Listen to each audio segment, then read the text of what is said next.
Hello, my friends, and welcome to Spanish School of the Student podcast. I'm your host, Charlie, the Spaniard veteran, former Spanish teacher and UFC fighter, current speaker, author, podcaster. And my mission here with this show and in my life is to help you students navigate the ups and downs in life, essentially to grow up, to help you grow up, to help you handle difficult situations, to help you make the best possible choices. I am certainly not perfect in this regard, but I do try my best. And through fighting, through all the books I've read, through life experiences, through people that I know, I use this show in my assembly program to provide insight and strategies, tips that can help you navigate life. And so this episode is a fun one, and it's a different one in that I recently put out a post on Facebook, and I said, if you could tell your younger self anything, what would it be? And here in front of me, I have 17 suggestions, as well as 2 of my own, from people who commented on social media. Some of these are close friends. Some of them are, family. Some of them are people I'm friends with on social media that I might not know personally. But there's a lot of wealth here, a lot of valuable information. And I'm only going to do, I don't know, maybe 5 or 6 or 7 this episode, then I'll produce another episode. But you don't necessarily have to remember or take all of these things in, but just take 1 or 2 and put them in your back pocket. And when you're hit with a tough choice or a tough situation in your life, maybe to go to a party, not go to a party, to not say anything when someone's getting bullied, or to extend help to the person that's being bullied and ask them to come over and sit at your table.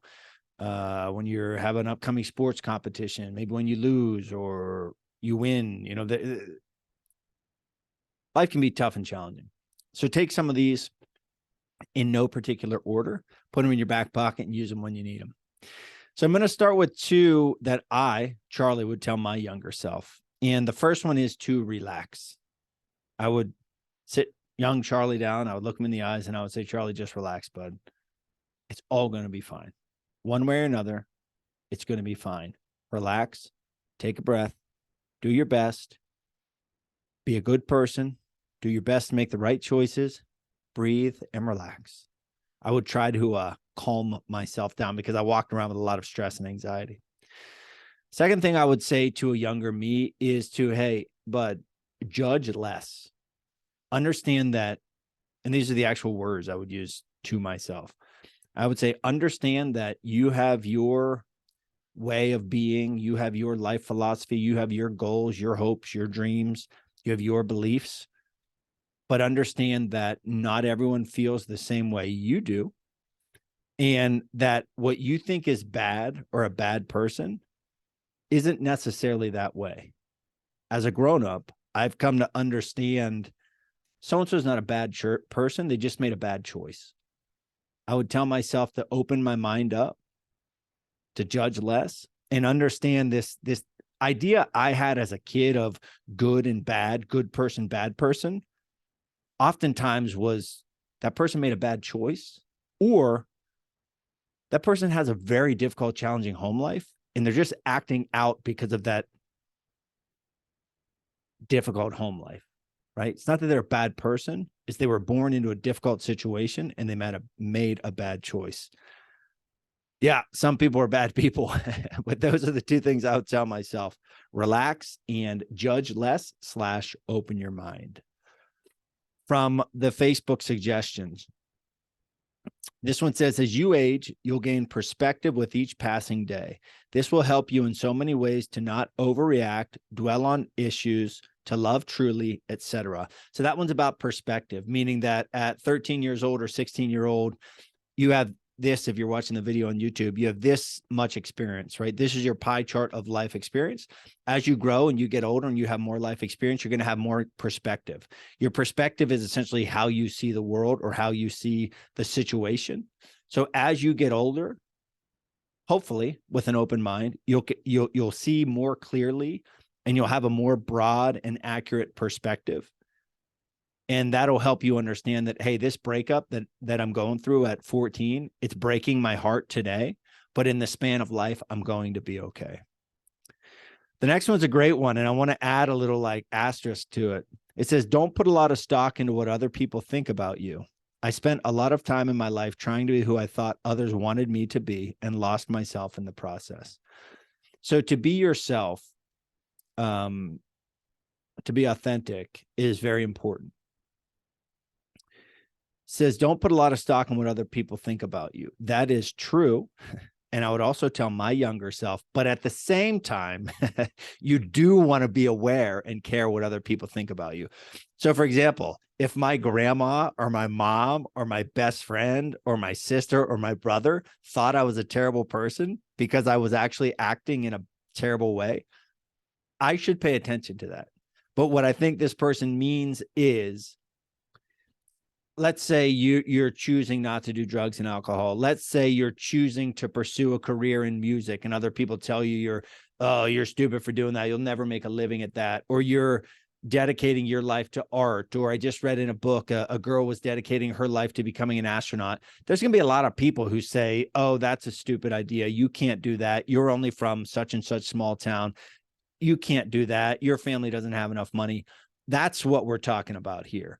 So yes, be aware and pay attention about what people think of you, in the sense that you want to be a kind, considerate, helpful, good person. But at the same time, there are going to be a lot of people who tell you that you're uncool or tell you that you can't accomplish or chase your dreams. It's those people that we want to not listen to, that we want to not pay attention to in the pursuit of being our authentic selves. Oh, this is a great one. It says, listen to those giving me guidance because I don't know everything. As a 13-year-old, 16-year-old, 18-year-old, 20-year-old, 25-year-old, 42-year-old myself, it's easy to think that we know what we're talking about. Sometimes you might know what you're talking about, but I can promise you that there have been so many times when I've thought or I've said, boy, mom, you sure were right. Or boy, dad, you sure were right. And that's like music to my parents' ears, because as a parent, I'm currently saying to my kids who are 9 and 6, you'll understand in the future. And so I would encourage you, middle school, high school age, most of you are, listen to the people giving you guidance. You don't have to take it all. You don't have to do it all. But just be aware that, hey, they might know something that I don't know. This one pertains to self-esteem and weight. It says, this is the smallest I ever was, and it's when I thought I was the heaviest. This outside shell is the least important thing about me. And that is so huge, and that's so valuable. And I know who that comes from. And I have such empathy for people who feel this way, who feel not good enough or feel like they don't look good enough, or in this particular case, it was dealing with weight. This outside shell is the least important thing about me. I understand that as a kid hurting, the last thing you want to hear from me is it's what's on the inside that matters. Because what you're concerned about is being laughed at school, or not fitting in at school, or not looking good enough according to you to go to the dance. I get it. But the truth is, the advice that I would give to my younger self, that this person would give to their younger self, is that your outer shell, what's on the outside, right, is great and awesome, etc. On the inside, that's what matters. The person you are, your character, what you represent, what you stand for, your kindness. That's what truly matters. The next one, speaking up more. I always thought maybe my answer in school might be wrong sometimes, so at times I didn't participate, or even respectfully disagree with my dad at home when I was younger, because I thought he would get mad. However, I outgrew both. Good luck. I think this is an awesome opportunity to present that idea. The first idea, don't be afraid of being wrong. Everyone is wrong at one point or another. Trust me, I'm wrong plenty, day to day. Having been married for 10 plus years, I've learned to say, sorry, honey, I was wrong. I used to never say I was wrong. I used to be perfect, right? But I never said I was wrong. But now I understand. Don't be afraid of being wrong. Don't be afraid of failure. Don't be afraid of setback. It's your intention. It's your effort.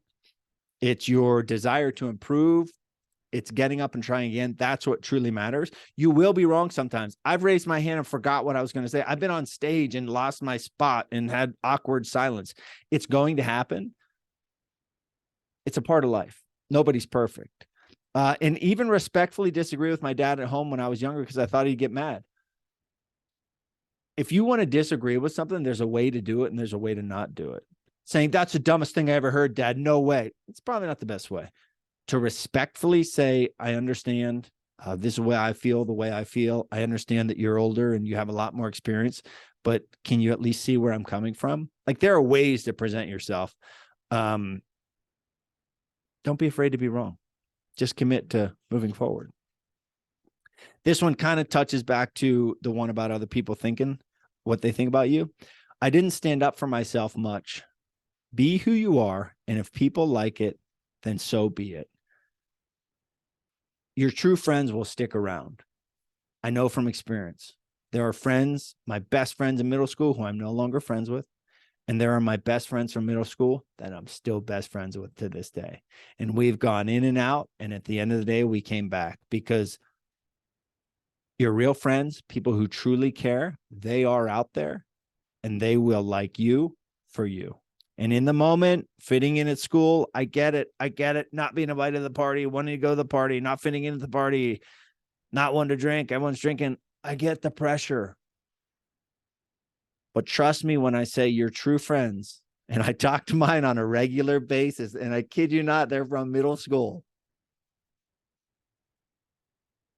They will stick around and like you for you. And the last one I'm going to touch on today, I'll create another episode next week. This is a good one, and it's kind of like a more of a fun-ish one to let off with. It says, don't base career decisions on money.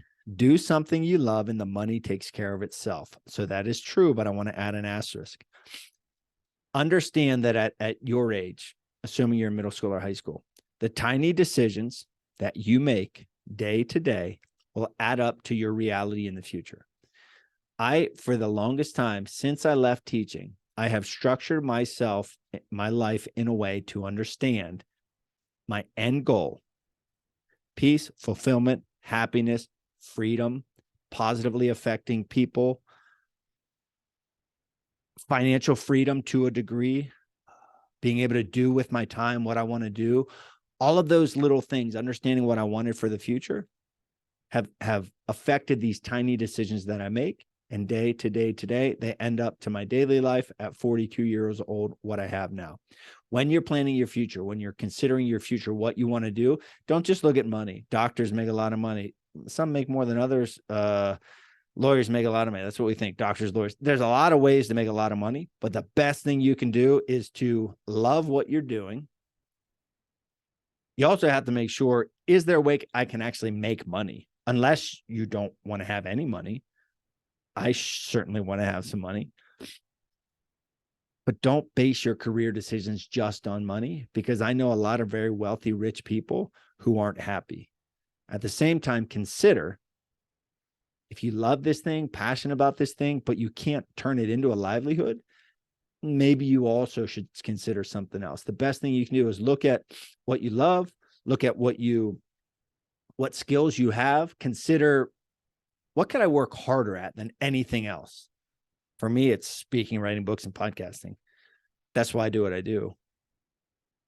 And marry those things together. What you like, what you're committed to working hard at, with the skills that you have. Allow that to help formulate your decisions. Yeah. All right. So we're going to pick up next week with more, I think this is called insight to my younger self, or more advice to my younger self. And I appreciate y'all tuning in and all listening. Remember, this is Spaniard School, the student podcast. Every Tuesday, I'm coming back at you with a new episode. A quick reminder, I am actually live now on Amazon, is my new book, 30 Days of Spaniard. Disregard this little stripe. That'll be gone in the final copy. It's called Go Figure. It is up and available on Amazon. It is a mix of fiction and nonfiction. It's about someone who approaches the Spaniard, offering to create an action figure of the Spaniard. And this is that story. It's a really fun mix. Easy to read. kids who are concerned with, I don't want to read, it takes too long, there's too many words on the page. It's a great book. We put a lot of work into it. You can get it on Amazon. You can also get it by way of the link below. Thanks for tuning in. CharlieSpaniard.com. If you're a teacher, administrator, parent, counselor, and you'd like to bring my assembly program to your school, please visit CharlieSpaniard.com. Click on speaking, fill out the form, and I'll get back to you. See y'all next week.